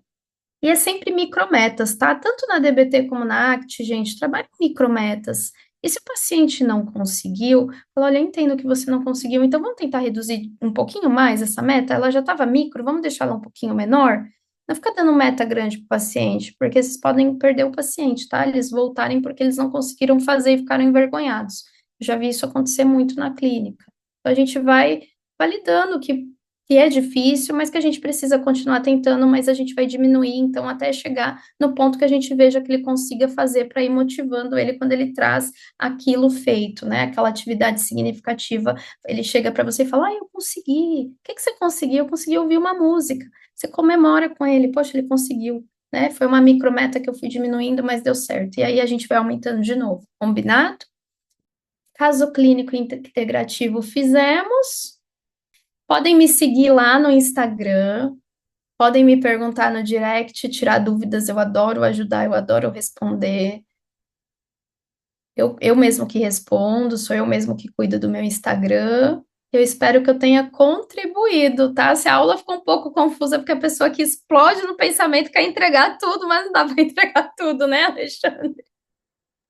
Que é isso, professora, foi fantástico aqui. Eu estava aqui ligado na tua apresentação. Muito obrigado. Pessoal, só para, novamente, professora, obrigado pela tua participação, pelo seu tempo, pela sua disposição. A gente teve mais de 200 pessoas acompanhando a gente hoje. Então, eu quero agradecer a todos vocês também que estavam com a gente até agora. Então, um agradecimento especial e profundo para a professora Thalita Padovan pelo workshop incrível e esse compartilhamento generoso do seu conhecimento, tá? Pessoal, obrigado. Nos vemos na próxima, no próximo momento. E as nossas matrículas para a DBTA estão abertas. Contamos com todos vocês. Boa noite a todos. Boa noite, professora. Obrigado novamente. Boa noite, obrigada.